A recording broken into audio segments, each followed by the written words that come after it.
trying to scratch paint. So today we're going to show you guys how to fix a large drive unit in a Tesla Model S. We have a brand new product out and we call it the Achilles Seal fix.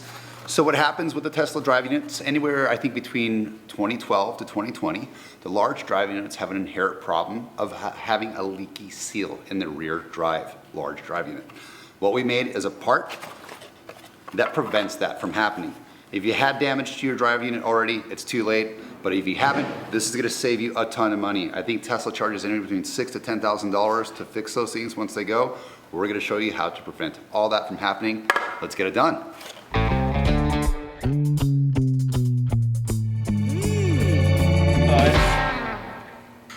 Park, brake, here we go. Tow mode, front trunk unlatched. Ignore. We're in tow mode. So I think we're good, right? Yeah. Now you gotta hop back out and we lock it. Did the pump turn off? I think it did, didn't it? No, I still hear it. Still here, but we'll the car's on right now. We'll just see if that turns off. Here, why don't you stay in it? Give me the keys. Oh, safety. That's graceful right there. So what's the plan? Start taking stuff apart. What are we taking apart right now and why? Wheels are coming off because I think we got to get the axles off. We'll see if we got clearance once we're in there to tip the drive unit up and take the piece off that we need to take off, but we'll see. We're learning along with you. We've done a bunch of these aftermarket motors and motors out of the car, but the reason we're doing this is to see the process of a stock subframe, so we shall see.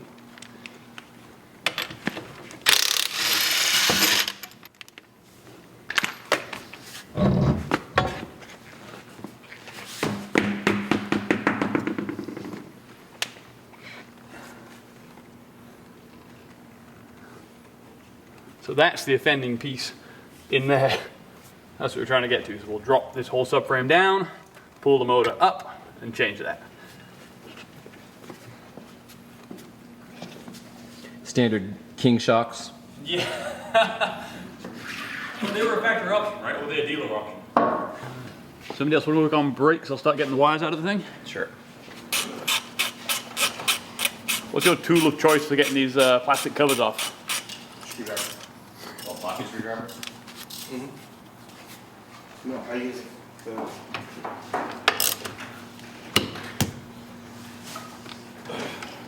Do you have a breaker bar? Yeah. I'm not worried about technically. Yeah, I was. So this one, you can, it'll slide in there. You just kind of wheel from both sides and it pulls it right off. Come on, 23 pin. All right, thank you. I like it.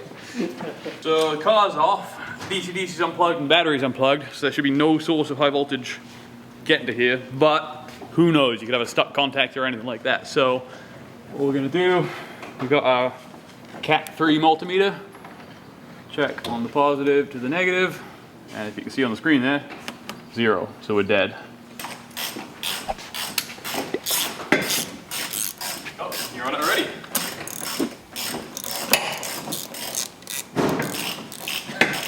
That's teamwork right there, son. Should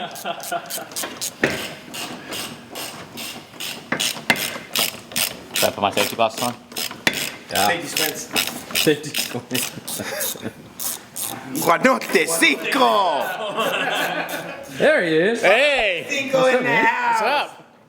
Or I should say, Guanote Cinco en la casa! Orale. Orale!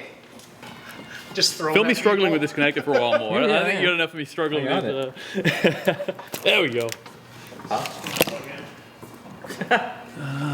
Brakes. Calipers out of the way. All right, brother. Jack and subframe bolts. We're gonna use the transmission jack right there. Do you want to drop it onto the desk there, the table? Would that be Do easier? we even want to drop it out at all? See, it just, there's no way. There's no way. There's no way. No.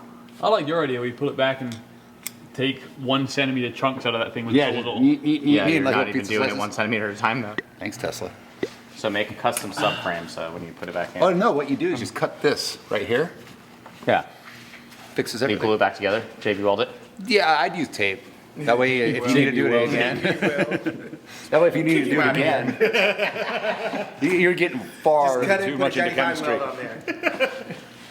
If you can't duck it, It. there's nothing in my teeth. So we talked about the coolant bypass kit that we'll be putting on the car. Now, this is the original stock Tesla coolant manifold that goes into the motor, and that is located underneath the vehicle on the large drive unit on the driver's side. And this is the part that we will be removing from the car. Unfortunately, we could kind of get to it, but we can't get it out. It's got a long tube behind it, so that means the whole subframe has got to come out of the car, and the motor's got to come out of the actual subframe. So tons of work there. Here is the reason they fail. If you look down inside here, there is a seal. There's a rotating shaft, which is the rotor of the motor, that will eventually leak. It's not a matter of if, it's a matter of when. Once that happens, as I said earlier in the video, it renders your entire drive unit useless. It turns into basically the Titanic, rusts, and then it gets into the inverter side of things. So we're gonna go ahead and pull this subframe out and get to the components that we need to replace.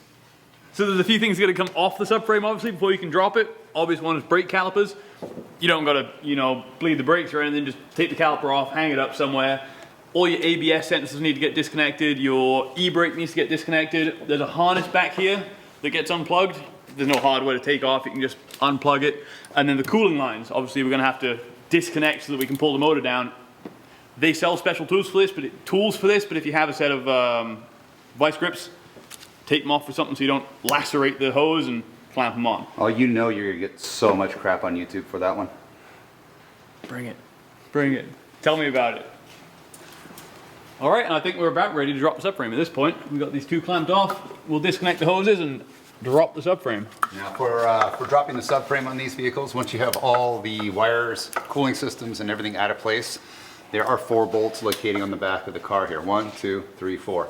And once you bring the subframe down, you want to make sure that you triple, quadruple check while this thing's slowly lowering that you're not pulling on any cables and you didn't forget anything inside the motor or on the outside of things. There's also a grounding cable we'll show you here in a few seconds that needs to be disconnected while this subframe comes down. If you don't, you will sever that cable and damage it. Yeah. Same goes for the high voltage cable. We got them disconnected, but until we pull the motor down, we won't be able to actually pull them out of the drive unit. So all the hardware's out of them, but as the subframe comes down, we'll take it out slow and start pulling cables out, disconnecting ground straps, testing the tensile strength of everything that we forgot to disconnect.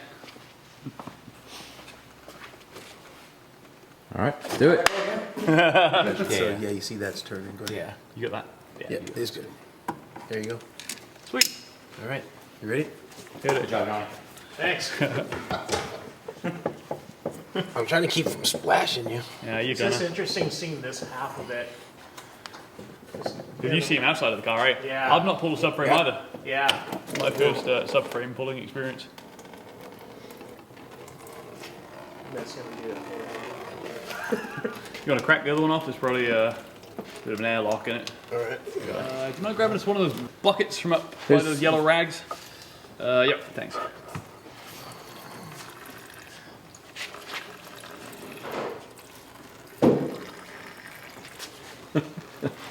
Sounds like an old man having a hard time with his string. Where's A little prostate issue going on. Yo.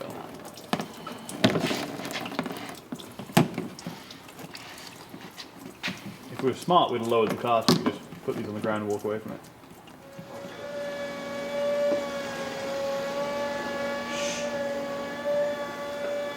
Maddie, did you already take the ABS sensors out? Yes. Okay, both sides? Yep. Coming down. Okay. Oh yeah, the shocks are just extra. I'm actually not kidding. Don't we gotta take the shocks out? Yeah, Yeah. Well, Maddie, I assume where the shock Maddie, I think you want to come over here and say you need to disconnect your aftermarket King Air Shocks. Yeah, that's a great start.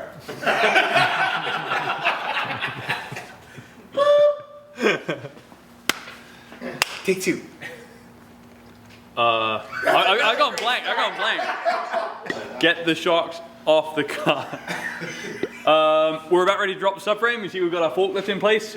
If you don't have a forklift, you can use a table, whatever it is you have to be able to, you know, lift the car off the subframe or vice versa.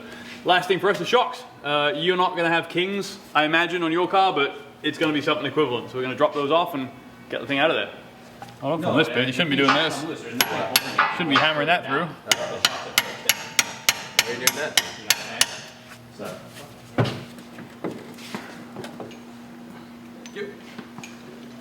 All right, what are we doing here?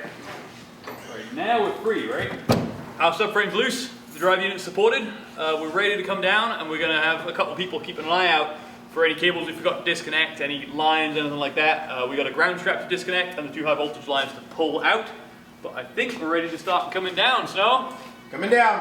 Nice and slow, real dead slow. All right, hold what you got. Do you have access to that ground cable? I think so. All right, so that's the ground strap we've been talking about. I got a straight shot at it now. So I'm gonna get in there, crack that loose, and then we'll be good to go.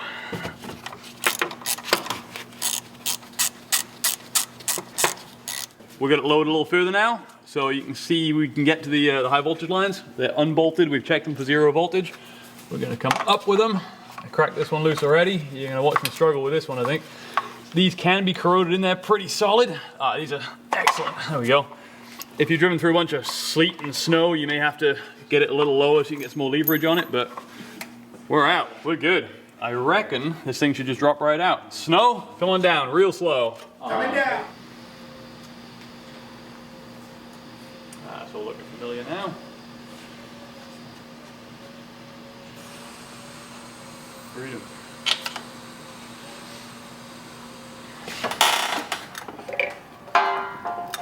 Oh, easy money. All right.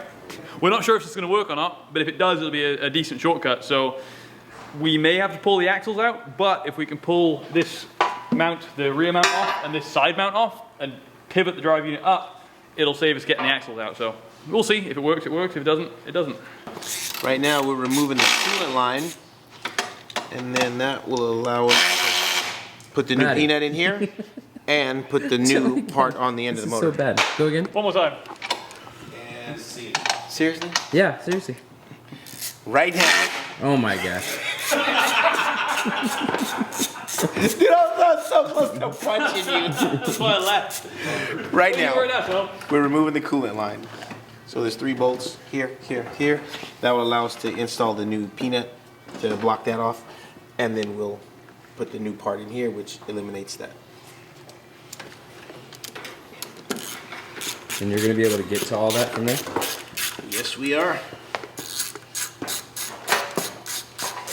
And if we aren't, I have no doubt that all the manpower in this room are gonna be able to pick that up by hand so that the Welshman can do the rest of the work.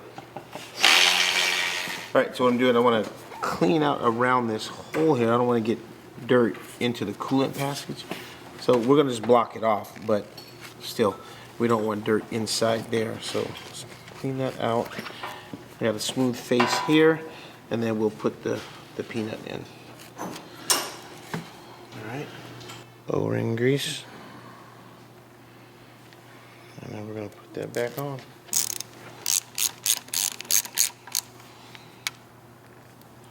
The torque wrench? I'm gonna torque this down to 8 newtons. It's Newton meters for the metric folk. All right. That ain't going nowhere. No. I reckon we're ready to try and lift this thing up Okay. and away.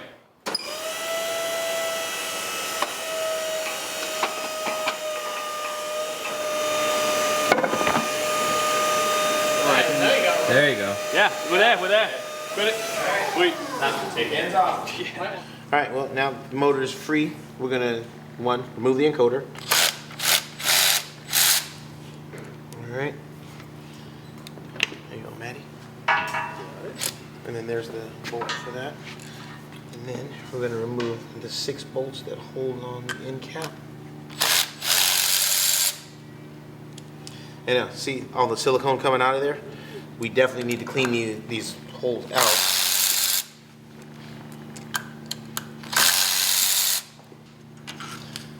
All right, there's probably gonna be some fluid come out of there when we get that. You got your pry bar, Maddie? Nope. All right, there's 2 points where you want to pry on that. And you don't want to put a massive amount of force on it. But there's a fin right here. You can get under the cap and just a little small tweak. Yep. And then right here on this fin, there's a open. Right there. Yeah, And if you got to put a ton of force in, you're doing something wrong. It really is not a lot to it.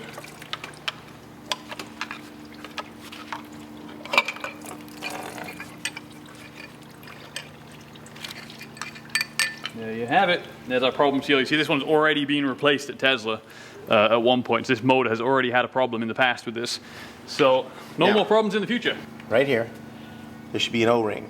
But since the O-ring is missing, it's likely on the other side, which is here.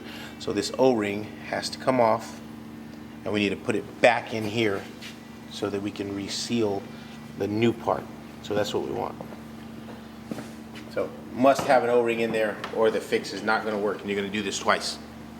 You can see in this motor, this one was leaking, and this would have, I mean, you put another probably 1,000 miles on this thing, it would have probably seized up. You see the rust all in the bearing and the snap ring there? So this was, I think, caught just in the nick of time. If this was a customer motor, you'd be looking at a rebuild, but this is the shop truck, so we're gonna throw it back together and send it and see what happens. So as we just found out, we pulled this motor out and the manifold, and lo and behold, we got a leak. It's leaking. It's leaking. So once again, this is actually a pretty new motor. I know my car is a little bit older, but I've switched motors in this car 2 or 3 times for other reasons. This is a 2020, so it's fairly new. Wow, it's had a rebuild. Look, it's got the new Tesla seal in it. Yeah, this is a so new it's already leaked once. Exactly. So this problem is becoming very, very, very persistent. Luckily, we caught this in time. The rear bearing doesn't look like it had too much damage to it, but it does have a little grease leaking. I don't recommend you guys doing this, but we're gonna go ahead and put this back together with our new coolant manifold bypass kit and hope for the best, because it doesn't look like it went too far into the rotor. Now this is a shop car, we can do this all the time, so we'll just replace this with a new motor if we have problems down the road. But once again, this is exactly why we're telling people to catch us as quick as possible, get it fixed, get that installed so this doesn't become a greater issue. Once again, if this thing moves its way between this side of the motor and the inverter, once it hits the inverter, it shorts out the motor. This thing will also rust and turn into basically the anchor. Oh, we've seen one of these seized just a couple weeks ago, right? The rotor gets coolant on it, rusts, expands, and the stator expands, and it locks up solid. I actually had a client call me not too long ago and say, hey, you know what? I tried to get my car out and it wouldn't move. And I'm like, well, what's going on? Yeah, he's like hitting the gas. It's like fighting just this rusted I'm like, mess. well, is the e-brake on? He goes, no, the e-brake's not on. Literally, its back wheels were completely locked up because this thing was, I mean, it looked like the Titanic's anchor inside of it. So once again, this is why we're doing this kit and letting you guys in on the action. Let's So get this together. he hit the gas?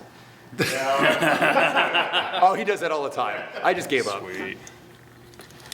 So what we're doing now is we're taking the silicone off of the face here, which would stop the new part sealing. And also, this is an important one, is inside these holes, when Tesla puts them together, they put it together with so much silicone, it's like they've got like stock in the company that makes it or something. There will be silicone inside these holes when you try and screw the screws back in. And if you don't dig it out, 5mm drill just by hand is a pretty good tool for that. If you don't dig it out, it will bind up and you will strip the threads out. Ask me how I know. Nobody would ever do that. This one's pretty clean, eh? We've had this one apart a few times. That one's got silicone in it. Have we taken this apart? Yeah, see all the clear silicone? Tesla uses the black silicone. And we do as well now, but That is at the true time, statement. we used clear. Dude, look at that. All right. Solid bead of silicone around there. All right. made sure that this is dry and clean. I'm gonna put a little bit of O-ring grease on the O-ring. Make sure that thing doesn't dry out.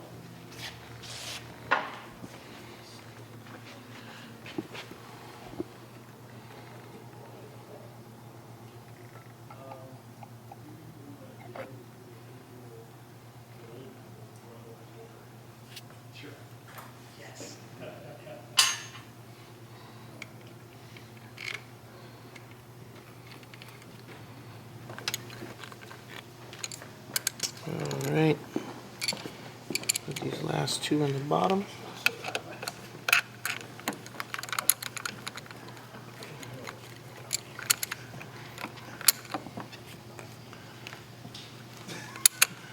And you can tell something's wrong if that bottoms out or gets hard before you reach the end of the travel on the threads, then you know something's wrong.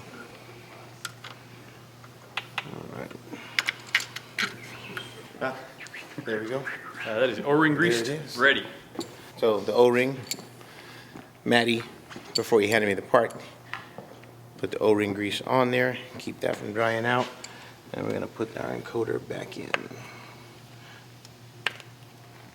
All right, pop right in. So that's basically from A to Z on how to take this out of the car, install the new kit, and put it all back together. Now, for putting it back in the car, just play this entire video backwards. No problem, right? Once again, this video is not for instructional use. This is more of an informative video so you can see what the process entails. Get this kit installed in your car as quickly as possible. It will save you, what, between $6,000 and $10,000? Easy. We don't know. It's a lot of money. If you'd have run this for another, what, 2,000 miles, you'd be looking at a new motor. Exactly. So mine was already on the very end of its life between potential catastrophic damage. Thanks again for joining us today. Like, subscribe our channel, and we hope this has been helpful. See ya.